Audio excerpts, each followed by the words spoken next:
The Galactic Council chamber fell silent as the news spread. Humanity had won. Again, against all odds, the Terrans had defeated the Zalari Dominion in a battle that should have been their doom. The council members stared at the screen in disbelief, some in awe, others in quiet horror. Ambassador Velen, a sleek, four-eyed diplomat from the Saranthi race, broke the silence. "How?" he whispered. "They were outnumbered. Outgunned.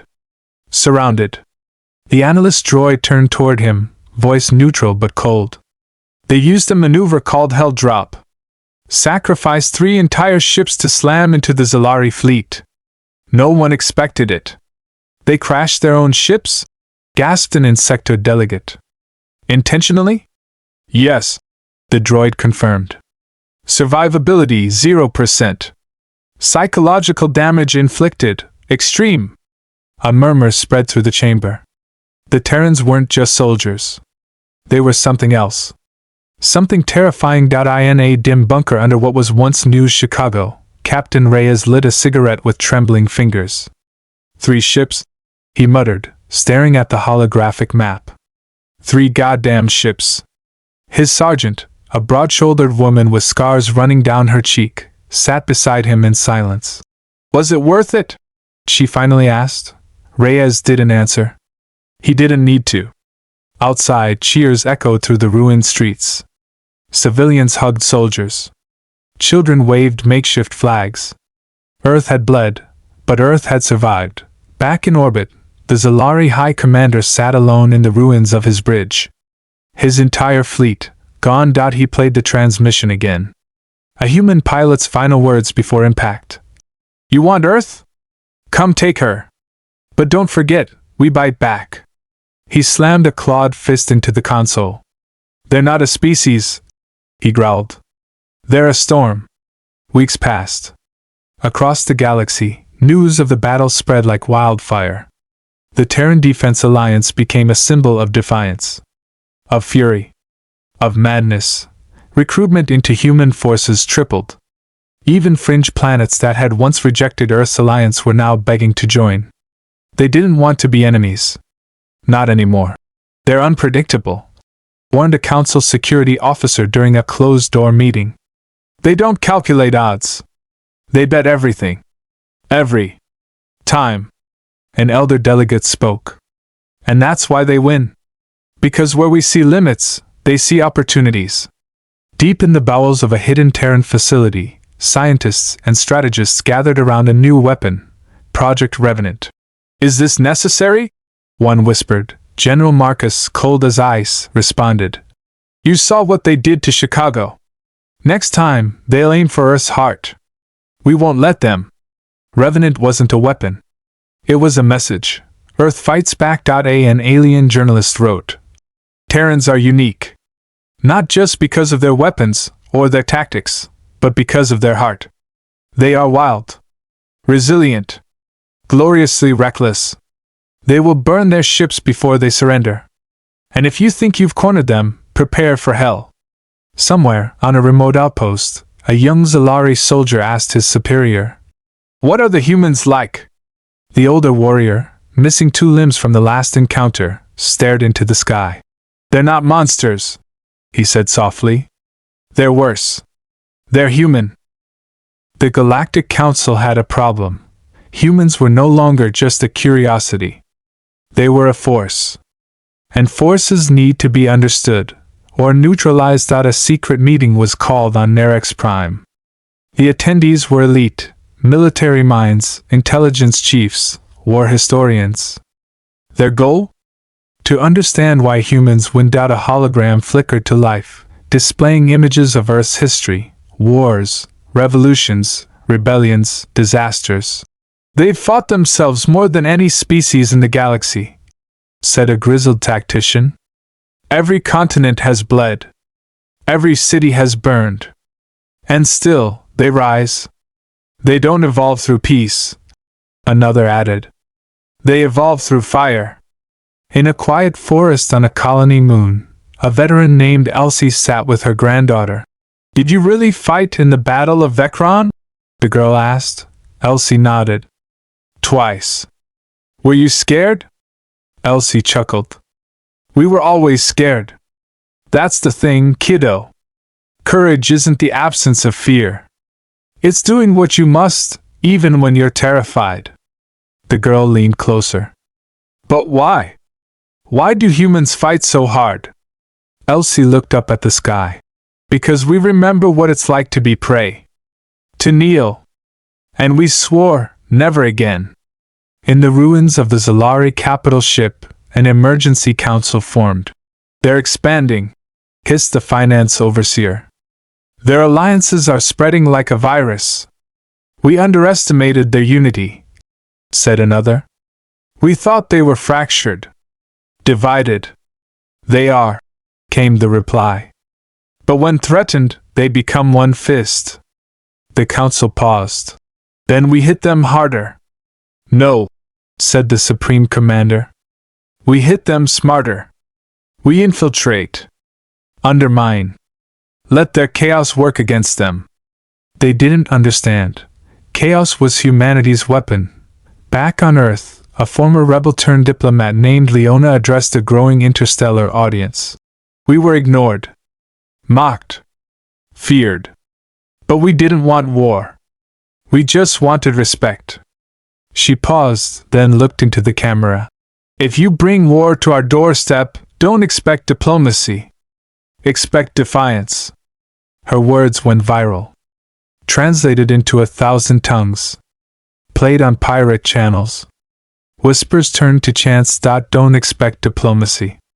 Expect defiance. In the icy depths of Jupiter's moon, Europa, a human Black Ops squad raided a hidden Zalari outpost. No survivors. No mercy.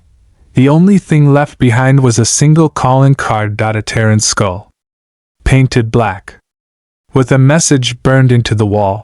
We saw what you did to Mars. This is payback. The message echoed across the Zalari command chain. Fear grew. On a peaceful farming planet, a Zalari refugee asked his human neighbor, "Why do your people keep fighting even when all seems lost?" The old farmer leaned on his shovel and smiled.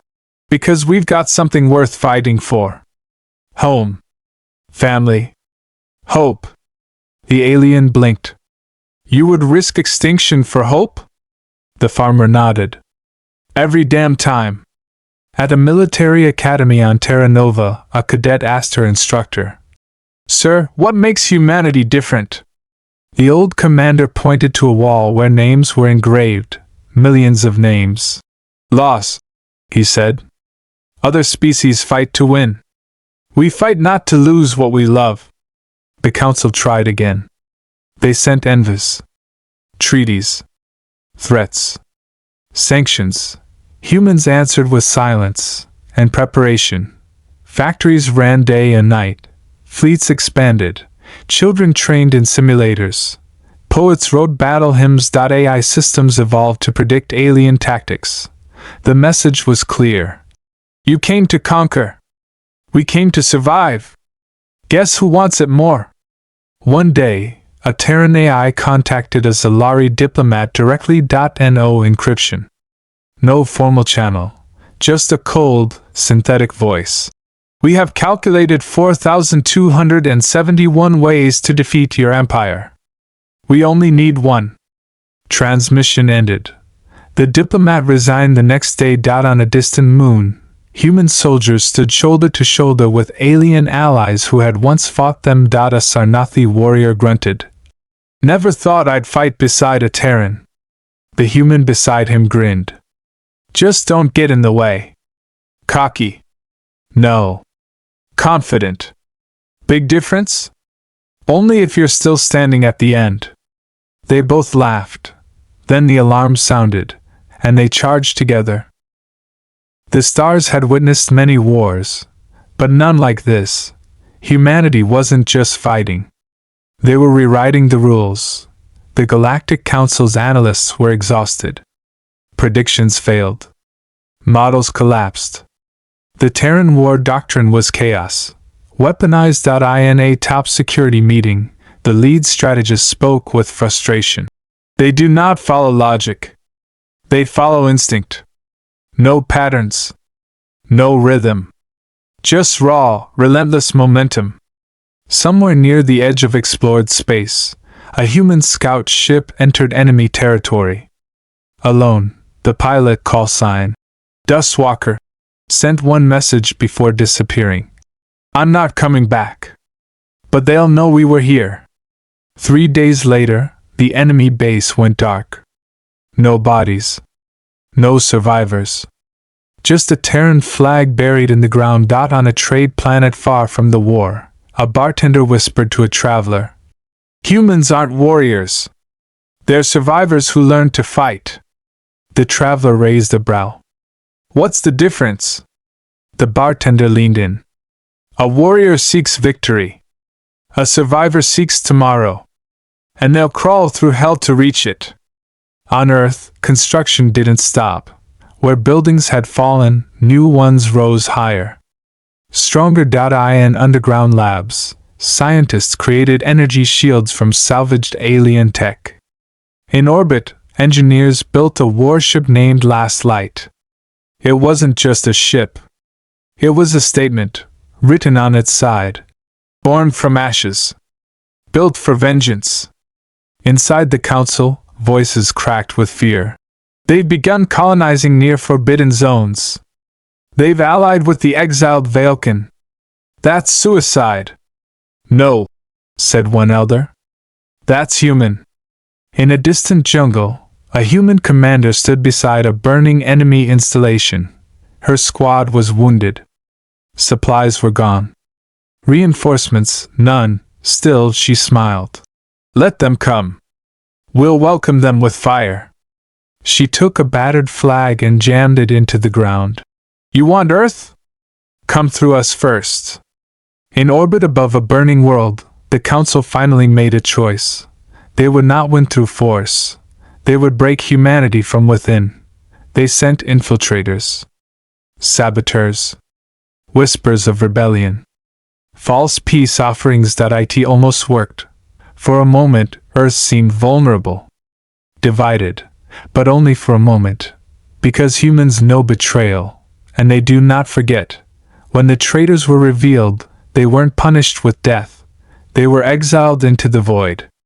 A lone point one message followed them into space. You chose comfort over courage. That is not the human way. Meanwhile, in the ruins of Titan Outpost 9, a young Marine found his brother's final log entry. I don't care if they call us monsters. If standing up for home makes us monsters, then roar like one. He copied the message onto his armor. Then walked into battle. A new fleet rose. Silent. Massive. Built with alien designs, but forged by human hands. They named it Echo Armada. Why? Because every blow it delivered echoed across stars. In a hidden bunker, Terran Command met to discuss their final move. We've fought hard, said Admiral Jean. But this war won't end with defense. It ends when we take the fire to them. Silence followed. Then someone whispered, let's make the stars remember our name. In the enemy's capital, citizens watched the skies as distant flashes lit up space. A child asked, what's happening? An elder alien replied, humanity is answering. Answering what? The elder shivered. Everything. The final battle had begun. The Echo Armada arrived in orbit over the Zalari core world. No warning. No surrender. Just silence. Before the storm, Admiral Jean stood on the bridge of the Last Light, eyes fixed on the enemy fleet. This is not conquest, he said. This is closure. The human fleet launched. They didn't wait for the enemy to fire first. Down below, the Zalari population panicked. Emergency sirens screamed. Shuttles launched. Defenses powered up. Too late. The first wave struck like a thunderclap. Silent ships, cloaked in black, tore through shields like paper. Inside the council chamber, chaos reigned. They're attacking our homeworld. They've gone too far. A lone voice replied. No. We did. When we brought war to theirs. On board a crashing Zalari dreadnought, a young alien officer crawled toward a control panel. Fire and blood around him. On screen, a human soldier appeared, helmet cracked, one eye burning with fury. He didn't speak. He just stared. As the dreadnought exploded, the message was clear. This wasn't revenge. It was reckoning. In the heart of the Zalari command station, ground troops broke through the final defense line. A single Terran soldier planted a beacon on the central spire. Transmission complete. Signal sent. They'll know we stood here. Then he smiled, closed his eyes, and detonated. Back on Earth, people watched the sky, silent, waiting. The war was far away, but the weight of it touched every soul. In parks, children held hands. In homes, families clung together. A mother whispered to her son, "They tried to end us, but we answered louder." The Galactic Council issued an emergency declaration. All hostilities were to cease. The Zalari Empire surrendered. The Terran fleet didn't celebrate. They didn't cheer. They simply turned around and left. No occupation. No tribute. Just one message broadcast across all channels. We came to end the war, not to own your ashes. In the ruins, an alien child looked up at a human medic. "Are you monsters?" she asked. The medic smiled gently. "No. We're just people who fight like monsters when we must." Years passed. The galaxy remembered that day. Some called it terrifying. Some called it glorious. But everyone agreed, it was the day humanity roared, and the stars have never forgotten that sound.